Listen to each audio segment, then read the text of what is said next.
Welcome to this episode where I will be sharing with you the top 3 real estate myths, right? We're going to debunk these myths in this episode. These are the most common that I get as well when people ask me about, hey, you know, what's going on, or is this or that, whatever. They ask me the questions. So I'm going to share it with you. The first one is spring is the best time to sell a home. Now, historically, real estate seasons were tied to a summer and the end of the school year. Families were the typical buyers or sellers, and they wanted to move during the summer so their kids could start a new school year, right, in September. So again, spring is the best time to sell a home. That's a myth.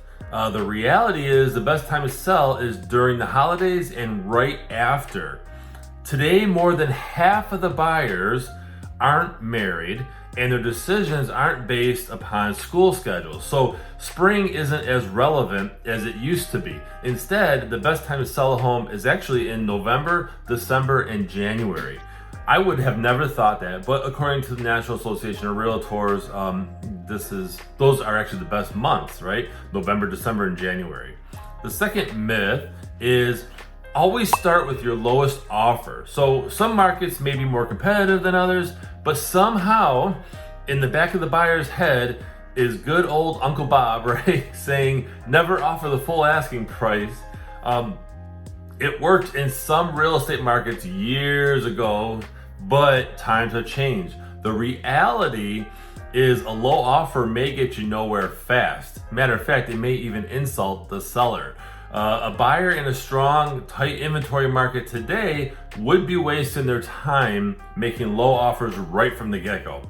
It's likely a home that's priced right and shows well can receive multiple offers, so you gotta be careful. Sometimes even over the asking price, quite honestly. So you don't wanna come in too low with your offer and potentially lose out. Number 3, a cash offer trumps all. I get this often, and that's, you know, if I'm up against a cash offer, or, you know, if I'm presenting a cash offer, cash is king, right? They're gonna accept it. A side note here is that cash offers are typically lower than the asking price because the person presenting the cash offer thinks that they can do that. There's an assumption that a seller considering 2 different offers, okay, will always go with the cash offer because there's less risk. Yes, there's less risk. However, as a result, many buyers who hear they're competing with a cash offer assume they won't get the home. That's not true. You could have in your offer that requires financing from a lender, you could offer more attractive terms that appeal to the home seller versus the cash offer.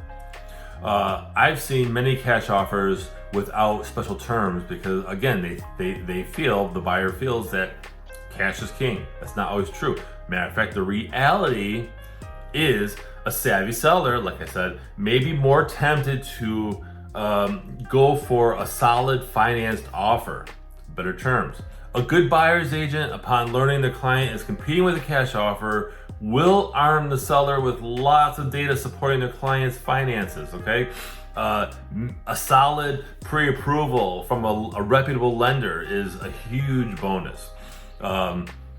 Verification of income, verification of assets, making it stronger, making them a stronger buyer so that the seller is like, wow, I'm going with this buyer versus this low cash offer. And yes, most cash offers are low.